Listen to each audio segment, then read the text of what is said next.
제가 지금까지 1년 동안 아이폰 16E를 쓰다가 이번에 아이폰 17 프로로 변경하고 나서 너무 좋았던 부분들을 이야기해 보려고 해요. 기본적으로 체급 차이가 많이 나니까 당연히 좋아야 되는 건 맞는 거고, 실제로 아이폰 17 프로를 사용하면서 뭐가 좋았는지도 같이 한번 이야기해 보도록 할게요. 참고로 오늘은 리뷰어 입장이 아닌 실사용자 입장에서 이야기를 할 거예요. 첫 번째, 디자인을 볼까요? 우선 간단하게 비교해 보고 아이폰 17 프로를 이야기해 볼 텐데요. 딱 보시면 카메라 섬이 굉장히 커졌죠. 이 디자인적으로 우선 가장 큰 변화가 있습니다. 특히 16E는 이 카메라 섬 자체가 없이 카메라만 달랑 있거든요. 그거에 비해서 17 프로는 너무 커졌어요. 요 윗부분을 다 먹었죠. 그래서 요 플래토 디자인이라고 하는 이 부분 차이가 있고요. 그리고 16 시리즈 같은 경우에는 옆면과 뒷면의 이 재질이 다르죠. 요렇게 차이가 있는데 17 프로는 이제 유니바디 알루미늄 소재로 아예 통짜로 붙였습니다. 그리고 요 부분은 세라믹 실드를 적용을 했죠.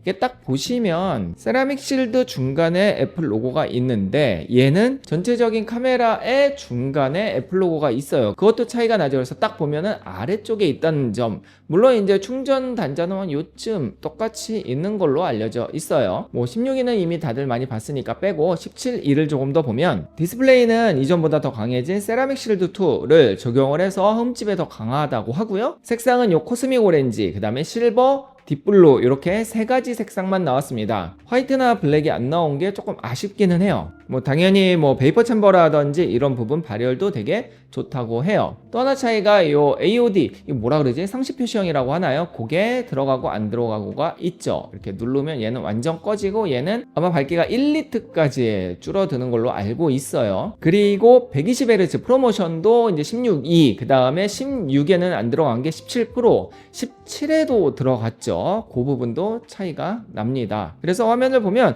뭔가 조금 더 선명하고 밝은 느낌이 있어요. 전반적으로 못생겼다고 말이 많기는 한데 실제로 이렇게 케이스 끼면 또 어몽어스 같고 예쁘지 않나요? 보면 볼수록 네이징이 되며 이것도 요 케이스 그립감이 굉장히 좋습니다. 케이스는 제가 나중에 한번 따로 리뷰할게요. 다음은 발열 부분이에요. 가장 많이 체감이 됐던 부분은 제가 잘 때 이제 침대에 누워서 SNS나 아니면 영상, 웹툰 같은 걸 보거든요. 그랬을 때 얘는 진짜 뜨거워요. 그리고 충전기를 연결을 하고 보면은 더 뜨거워요. 당연히 뜨거운 거 아니야? 충전기 연결하면 더 뜨거운 거 아니야? 라고 생각을 하고 사용을 했었는데 이번에 아이폰 17 프로로 바꿔서 똑같은 상황에서 똑같은 환경에서 사용해 보니까 열이 있기는 한데 미지근합니다. 그러니까 발열을 굉장히 잘 잡아줬다는 이야기예요. 기술적으로는 유니바디의 베이퍼 챔버로 뭐 열을 분산시켜서 빠르게 발열을 잡는다고 하는데 그런 건 이제 기술 유튜버 분들 영상 보시고요. 오늘은 그런 이야기가 아니고 실제로 만졌을 때 뜨끈뜨끈하지 않고 미지근해졌다는 걸 체감해 볼 수 있었습니다. 저는 그것도 너무 좋더라고요. 참고로 오늘은 뭐 A19 프로 칩이 더 좋고 A18 칩이 나쁘고 뭐 성능 대비 몇 프로 올라가고 이런 건 이썸님 영상 보세요.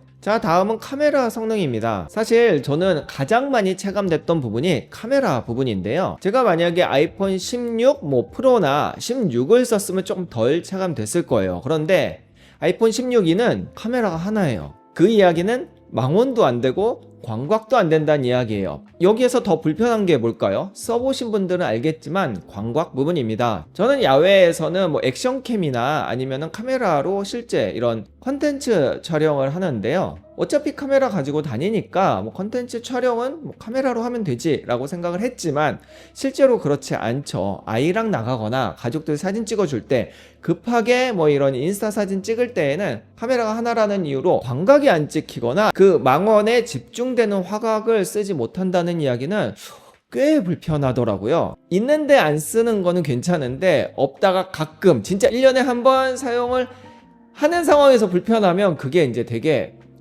기억에 남더라고요. 그래서 이번에 아이폰 17도 너무 잘 나오기는 했는데 카메라 때문에 저는 프로로 왔고 광각부터 망원, 특히 망원에 4800만화소 카메라가 들어갔기 때문에 8배 정도 1200만화소에 광각줌이 된다는 거 너무 좋았고 밖에 나왔는데 날씨가 너무 흐려요. 좀 전까지 비도 왔었단 말이죠. 자, 여튼 이렇게 좀 흐린 날씨에서 한번 테스트를 해보죠. 먼저 16E를 보면 이렇게 1배, 2배만 되는데요. 1배 화각이 그리고 2배 화각은 이 정도가 됩니다. 그리고 광각이 아닌 디지털 줌으로는 10배까지 되는데요. 요거는 화질이 좋을 수가 없죠. 그럼 아이폰 17 프로도 한번 보면 먼저 0.5에서 8배까지 광학 줌으로 가능합니다. 0.5배부터 찍어보면 시원시원하게 잘 나오죠. 그리고 1배 24mm예요. 그리고 2배 줌입니다. 여기까지는 16이랑 화각은 동일하고, 그리고 망원으로 들어가게 되죠. 4배 8배도 광학 줌으로 1200만화소로 찍을 수 있어요. 화질이 괜찮습니다. 그리고 16.2의 디지털 줌과 비교해보기 위해서 10배도 한번 세팅해서 찍어보면 굉장히 잘 나오죠. 16이랑 비교해보면 차이가 많이 납니다. 그리고 아이폰 17 프로도 최대 40배까지 디지털 줌이 가능한데요. 이것도 한번 볼게요. 아무래도 디지털 줌이라 조금 아쉽기는 하네요. 그리고 이번 아이폰에서는 셀카로 했을 때 가로 세로를 자동으로 맞춰주는데요. 세로로 잡고도 이 버튼을 누르면 그냥 가로 그대로 찍을 수 있습니다. 그리고 여기에서 이렇게 누르면 또 세로로 변경이 되고, 이렇게 세로로 돌리면 또 세로로 그대로 화각이 나오게 되죠. 이렇게 넓게 찍을 수도 있고요. 배터리 부분도 되게 체감이 많이 됐는데, 실제로 아이폰 16 프로에서 17 프로가 27시간에서 31시간이라고 이야기하는데, 저는 이 아이폰 16이란 말이에요. 그러니까 거의 체감은 2배 차이가 났어요. 왜냐하면 아침에 가지고 나가서 저녁에 들어오면 배터리가 거의 다 닳았는데, 얘는 아침에 가지고 나가서 저녁에 와도 한 50% 이상이 남아있더라고요. 밖에서 영상 보고 하더라도. 그래서 배터리 이 체감은 정말 좋았습니다. 확실히 신형의 장점 중에 하나가 배터리 타임 늘어나는 거인 것 같습니다. 가격을 보면 가격은 싸지는 않습니다. 이 아이폰 17 프로 256이 179만원부터이거든요. 와, 진짜 비싸긴 비싸요. 참고로 아이폰 17이 한 120몇만 원이어서 한 50만원 차이가 나는데 120만원도 비싸긴 하죠. 그래서 제 입장에서는 아이폰의 이제 가장 보급형이죠. 보급형 폰에서 이제 아이폰의 고급형으로 넘어갔을 때 장점은 너무나 극명했습니다. 카메라의 다양성이 사실 가장 와 닿았고, 배터리라든지 120프레임, 그 다음에 이 상시 표시 디스플레이, 발열까지 완벽한 업그레이드였어요. 가격만 빼면 말이죠. 근데 이제 저 같은 경우에는 자급제로 사야 되는 거고, 보통은 이제 약정도 많이 하잖아요. 그러면은 24개월로 나눠서 내다 보니까 한 달에 한 만원에서 2만원 정도 차이이기 때문에 감당은 할 만하다고 합니다. 물론 매달 1, 2만원 내는 게 부담이 되긴 해요. 여튼 신형이 나오는 이 시기에서 아이폰을 좀 업그레이드 할까 하는 분들에게 제가 보급형에서 확 올라간 이 체감 부분은 오늘 좀 말씀드린 것 같고요. 만약에 내가 아이폰 16 프로를 쓴다, 근데 17 프로로 간다?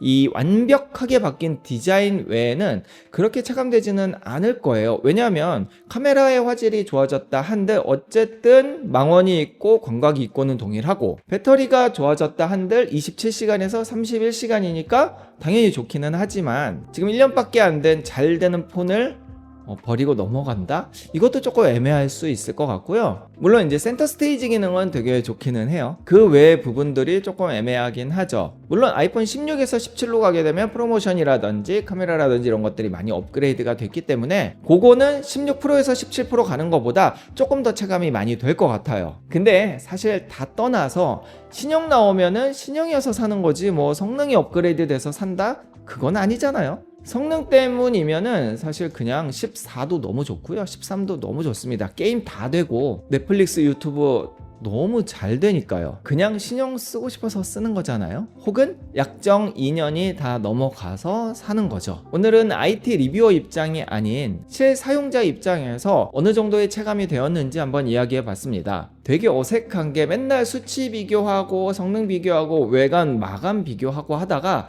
이렇게 리뷰하니까 또 굉장히 색다르네요. 제가 자세한 스펙 이야기는 안 했기 때문에 궁금한 거 댓글 주시면은 뭐 그런 부분은 또 IT 리뷰어답게 대댓 남겨드리도록 하겠습니다. 그럼 전 또 재밌는 영상으로 찾아올게요. 감사합니다.